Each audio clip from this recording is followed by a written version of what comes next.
Kalderetang kambing, specialty ni Daddy. Tara, kain tayo. It's me, your mom, si Deej, a stay-at-home mom living here in Riyadh. Habang si Daddy nga ay nasa trabaho, ako naman itong pasarap buhay, charis. Uy, charot-charot lang, baka maniwala kayo ha. So around 4 p.m. nga yan, at si Isaac nga is nasa kasarapan pa ng kanyang pagtulog. Tumigil nga muna pala ako sa panonood dahil nga mag-aasikaso na nga ako ng para sa dinner namin. So alas 5 pala ng hapon ng out nga na asawa ko galing trabaho, kaya naman meron pa akong isang oras para nga mag-prepare ng aming pagkain. So habang busy pala ako dito sa kusina ay hindi ko na nga namalayan na nagising na pala tong si Isaac, kaya naman nilapitan na nga niya ako dito sa ref. Bale, ang gagawin ko lang talaga is magpre-prepare lang talaga ako ng mga sangkap na kakailanganin nga ni Daddy sa kanya pagluluto ng kalderetang kambing. Pagdating kasi sa pagluluto, kami mag-asawa ay may kanya-kanya kaming specialty. Especially kapag maso, si Daddy talaga yung pinagluluto ko. Pero kapag yung masabaw, kayang-kaya ko na yun, tsaka mga gulay. Tapos, pag mga merienda, syempre ako'y nakatoka doon. So, kayo ba, ano nga bang setup nyo pagdating sa pagluluto sa bahay kayong mag-asawa? So, nung natapos ko nang balatan tong carrots, ito naman patatas ang sinunod ko. So, saktong-sakto pagdating nga ni Daddy is okay na lahat ng mga sangkap. Ang gagawin na nga lang niya is magpahinga saglit at diretso na agad siya sa pagluluto ng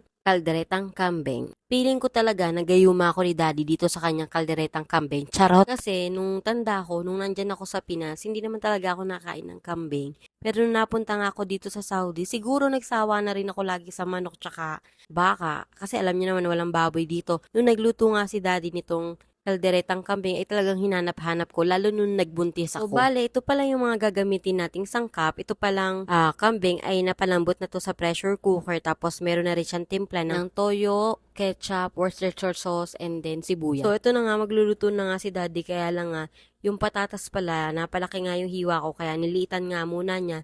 So yung una nga niyang ginagawa is ipriprito nga muna niya yung patatas, carrots at saka tong bell pepper. So nilagyan na rin niya ng paminta yan, kaya kahit paano nga ay magkalasa. So, ayun nga, after magprito nga ni Daddy nitong mga gulay, doon naman siya naggisa nga ng bawang at sibuyas. So, nung may aromatic na tong bawang at sibuyas, doon na nga niya nilagay itong karne ng kambing. So, after naman yan is medyo halu-haluin nga lang natin siya. At pagka maya-maya nga, ilalagay na nga natin tong tomato sauce. So, pagkalagay nga nitong tomato sauce, is pwede nga naman natin siyang haluin. And then, after that, maglalagay na tayo nitong Worcestershire sauce. Sorry na sa pagbigkas, medyo bulol lang.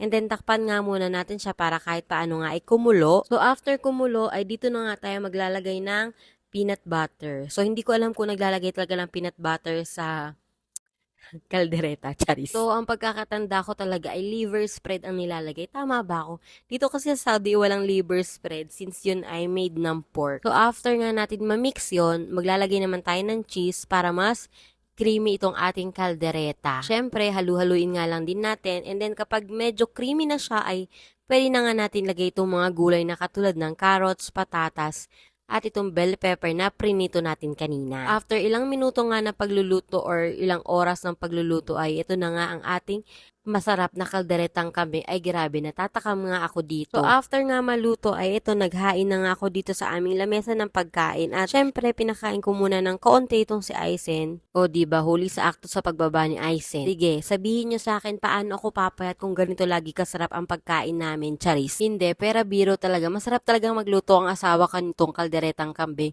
Kaya kung nandito kayo, naku, papatikimin ko kayo, promise. Pero bago kayo patikimin, gusto ko malaman, nakain ba kayo ng kambing? Kung oo nga, ay i-comment nyo nga kung anong klaseng luto.